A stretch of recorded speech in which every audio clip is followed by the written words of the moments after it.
नमामि शम्भुं पुरुषं पुराण नमामि सर्वज्ञमपारभावं नमामि रुद्रं प्रभुमक्षयन्तं नमामि शर्वं शिरसा नमामि देवं परमव्ययम् उमापतिं लोकगुरुं नमामि दारिद्र्यविदारणं नमामि रोगापहरणं नमामि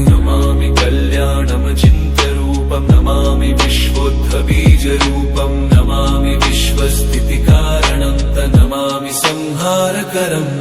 नमामि गौरीप्रियमव्ययं तं नमामि नित्यं क्षरमक्षरं तं नमामि चिद्रूपममे अभावं त्रिलोचनं तं शिरसा नमामि कारुण्यकरं भवस्य भयङ्करं वापि सदा नमामि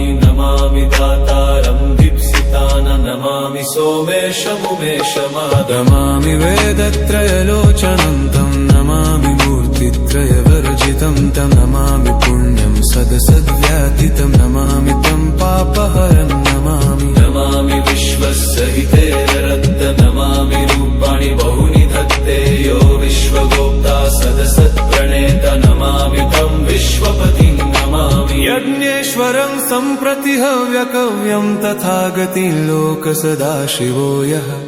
आराधितो यश्च ददाति सर्वा नमामि दानप्रियमिष्टदेवं नमामि सोमेश्वरं स्वतन्त्रम् उमापतिं तं विजयं नमामि विघ्नेश्वरनन्दिनाथं पुत्रप्रियं तं शिरसा नमामि देवं भवदुःखशोकविनाशनं चन्द्रधरं नमामि गङ्गाधरमीशमीड्यमुमाधदं देववरं पुरन्दरादिसुरासुरैरचितपादपद्मं नमामि देवी मुखवादनान इक्षार्थमक्षित्रितयं यैष पञ्चामृतैर्गन्धसुधूपदीपैर्विचित्रपुष्पैर्विधैश्च मन्त्रैः अन्नप्रकारैः सकलोपचारैः सम्पूजितं सोममहं नमामि शम्भुं पुरुषं पुराण नमामि शरणं गमपारवाम नमामि रुद्रं प्रभुमक्षयन्त नमामि शर्वं शिरसा नमामि देवं परमव्ययम् उमापति लोकगुरुं नमामि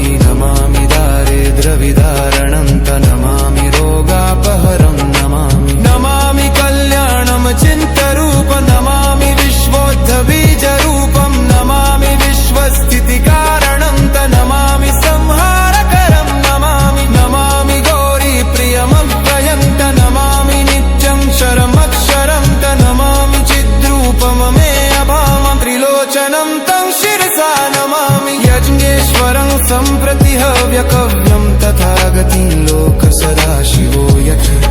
आराधितो यश्च ददाति सर्वा नमामि दानप्रियमिष्टदेवं नमामि सोमेश्वरं स्वतन्त्रम् उमापतिं तं विजयं नमामि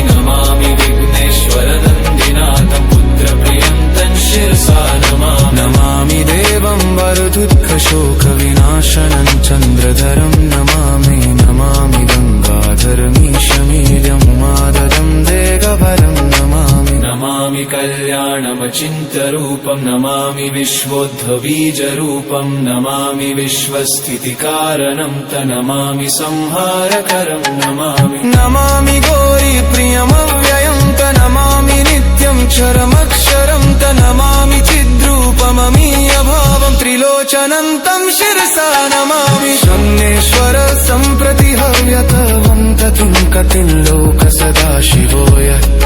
आराधितो यश्च ददाति सर्वा नमामि दानप्रियमिष्टदेवं नमामि सोमेश्वरं स्वतन्त्रम् उमापतिं तं विजयं नमामि